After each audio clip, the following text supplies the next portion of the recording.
So this is me at the age of 20. I would say I look pretty respectable when it comes to muscle mass that I have, but that was not always the case. So let's go back 2 years. This is the physique I had when I first started going to the gym. And as you can see, my starting point was pretty decent. I had some muscle mass. It's not like I was skinny as fuck. But to understand my journey completely, we need to go back to 2017. Here's how I looked at the age of 13. Pretty rough. I had muscle imbalances and I was skinny as hell. I hated what I saw in the mirror. The reason I took these pictures is because I wanted to make a change. And that change was to start exercising. But because I was not old enough to go to a gym, I started doing calisthenics. And after a month, I actually made some progress. I gained quite a bit of muscle in such a short time, just by doing calisthenics. So seeing that progress, I continued the same type of training for the next half a decade. Of course, my training wasn't the most consistent. Some days I'd skip and other days I'd bang out 100 pull-ups in one session. And here are some progress pictures of me in 2020. As you can see, I clearly gained some muscle mass, but nothing crazy. And then I remember one day, just randomly, me and my brother decided to go to the gym together. And it all led to this moment where I was roughly 65 kilos. At this point, my main goal was to pack on as much muscle as I could, so I could finally be more confident and maybe even pull some bitches. Spoiler alert, the muscle came, but the girls? Well, let's just say we're still waiting on them. So throughout my lifting journey, I spent countless hours of researching muscle building and diet tips to ensure that the time I spent in the gym was not a waste. So in this video, I'll show you the 3 main tips that helped me to go from a skinny bitch to a less skinny bitch with some muscles. So first and most important step for your future progress is your diet. I know nobody wants to hear it, but going to the gym, working harder than last time while your diet is shit is just fucking pointless. But seriously, your body needs food for energy, so you are not tired in the gym and you can actually push yourself and build muscle. Without proper nutrition, you might as well just sit home and jerk off all day because going to the gym is just fucking pointless. So for beginners, I recommend eating a balanced diet, so you have enough proteins, carbs, and fats. If you're super skinny, bulking is the only option that you should follow. So basically, take your food intake that you have right now. I don't know, it might be like 1,500, 2,000 calories. And eat 1,000 extra calories until you have 3,000 calories in total.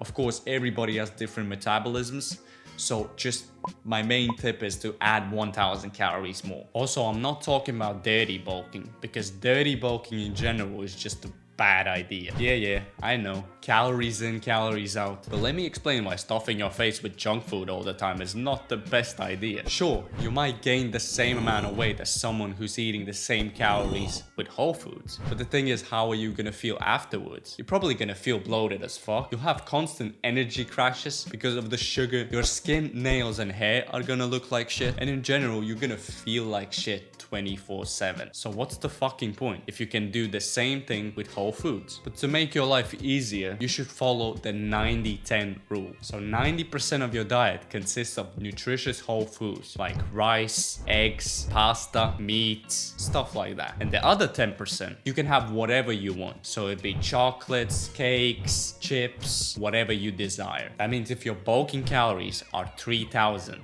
2,700 worth of them calories need to be from nutritious whole foods, and the other 300 calories can be whatever you want. But I can already hear some of you skinny guys screaming at me saying, eating only whole foods, I can barely stuff myself with junk food. And to answer your question, well, you're gonna have to get closer to me. Listen to me, you either pick that fork up and start eating healthy, nutritious food and get jacked, or you stay skinny for the rest of your life and never having contact with any other women than your mom. So the choice is yours. But because I'm a good guy, I will share you some tips that help me to gain that weight easier. So the first tip that I can share you is eat high calorie dense whole foods. So that will be stuff like peanut butter. Instead of chicken breasts, use chicken thighs. Eat stuff like rice, avocados, oats.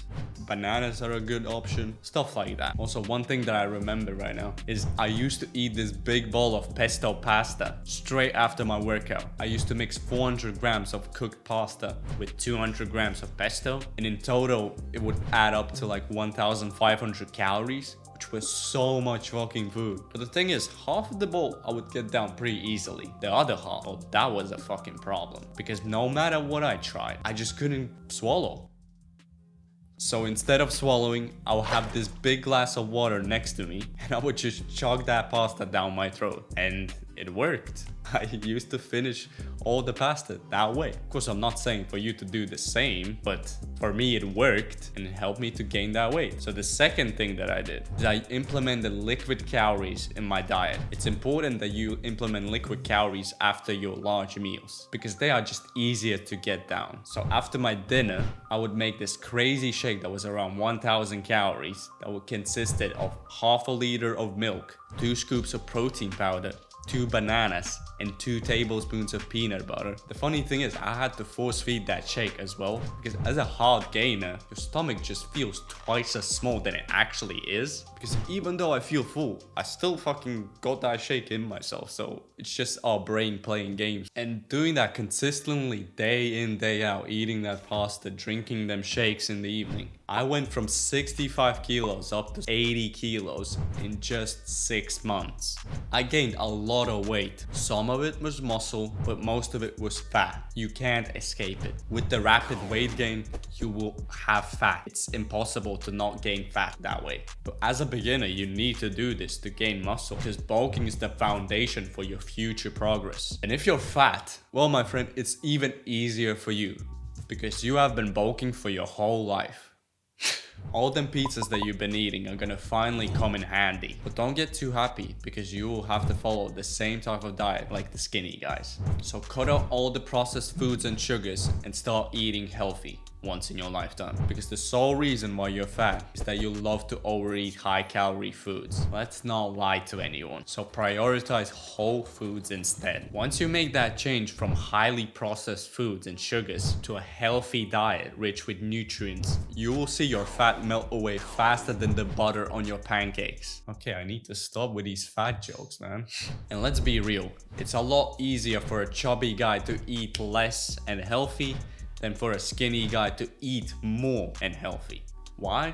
Because skinny guys have to put the foundation on first so they can make progress. You, my friend, can just go to the gym and already start making progress. Now is just your time to stay consistent and turn that fat into muscle. So the next thing that I recommend you fixing is your sleep.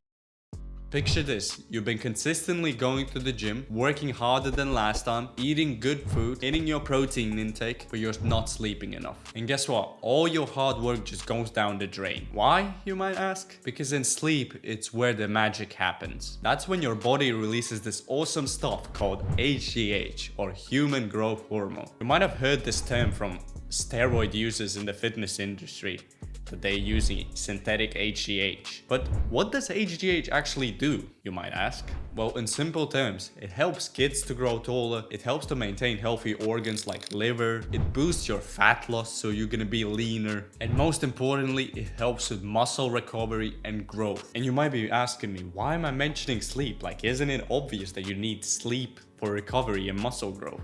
Well, actually, by multiple studies, it has been proven that more than 1/3 of American adults are not sleeping enough. Whether it's waking up early for a school or a job, or staying up late watching videos and playing video games, or even having constant stress. It's all a common issue of poor sleep. Thing is, I used to be one of those kids that wouldn't be able to sleep no matter how tired I was. I'd go to the bed at 11 p.m. thinking, damn, this is gonna be the best sleep of my life. And then my brain would go, oh, you think so? And suddenly I'm overthinking everything. My past, my future, that embarrassing thing that happened to me at 3rd grade. Next thing that I know, it's already 3 a.m. and I'm still fully awake. So what did I do to fix this? Well, it's pretty simple, actually. So around 11 p.m, when was my bedtime, I would turn off the internet, put my phone on airplane mode, and just get in my bed with a blank mind. I know it sounds stupid, but trust me, It worked. Once you eliminate the distractions and the shitty thoughts, you have nothing else to do apart from sleeping. Think about it. If you're not overthinking, there's nothing to stress about. Also, one more thing that I can recommend you is to not be exposed to any type of blue light 1 hour prior to your sleep, because that bright light can trick our brain thinking that it's still daytime, and instead of us feeling tired, we're gonna feel awake all of a sudden. I aim to sleep around 8 hours a night. Anything more or anything less and you're gonna be fucked. I'm telling you straight, 8 hours is the sweet spot. So our diet is fixed and our sleep is fixed. Now we can finally focus on our training. Imagine this, there are two main things before training. But as a beginner, I remember this one scenario when looking at other people. So there was this one big guy in my gym. And then I remember him doing like bench press with like 315 it was at the time. And he used to just fucking rep it out quickly as fuck with horrible form. And I was thinking like, holy fuck, that guy is big and moving all this weight. Like if I want to get this big, I have to move huge weight as well. That was my logic. And because I was so stupid, I started doing that as well. And in reality, I was just ego lifting. My form wasn't great. I wasn't having the muscle contraction. I wasn't slowing down my eccentric. Everything was shit. So the first thing to focus on in your lifting journey is your form and technique. I don't give a fuck. Get a personal trainer if you want to. Or use the free education that is available for everyone as in YouTube. So type in any exercise that you want to learn, and in YouTube you're gonna fucking get the best tutorials ever. Then implement this one technique that I'm gonna show you right now. It's called a slow eccentric. So take any weight, lift it up, slowly control the eccentric for around 2 seconds, pause in the lengthened position, and then be explosive in the concentric. You should implement this technique with every exercise in your program. So it'd be pull-ups, so you explosively pull up and slowly stretch those lats. So it'd be bench press, you slowly lower the bar down the chest and then explode. So it'd be squats, you slowly lower down the bar and then explode. The same concept for every exercise. And the second tip that I can give you is to implement progressive overload in your training. But you might be asking, what is progressive overload? So basically, it's a term for any type of progress on a specific exercise. Whether you're upping the reps, adding more weight, increasing the sets, or even slowing down the tempo. It's all a form of progressive overload. Now, how do we implement this in our training? Let's take bench press, for example. You're benching 135 pounds for 6 reps in 3 sets. Next week, you take the same 135 pounds and try to do 9 reps in any of the 3 sets. If you can do more, awesome. If not, our next best option is to add another set. So this week, instead of 3 sets, you will do 4 sets of that exercise. Then the following week, you go back to 3 sets and see if you can get 9 reps in any of the 3 sets. And at some point doing this week in, week out, you're gonna reach 12 reps on all the 3 sets. So when this happens, next week, don't do 135 pounds anymore, but rather up the weight by 10 pounds and do 145 pounds. And you're gonna do that for 3 sets, 8 reps each. And you just keep repeating the cycle every week. And to make your life easier, I highly recommend making a notepad on your phone. Track all the sets and reps during each workout. Trust me, your future self will thank me for this advice. Plus, it's fun to look back at your progress. So remember, focus on your form and technique, implement progressive overload, and this will be a solid foundation for your future progress. So once you master these 3 core elements, you have everything it takes to optimally build muscle. And if you do this consistently, in 2 years, you will be in the best shape of your life. I promise you.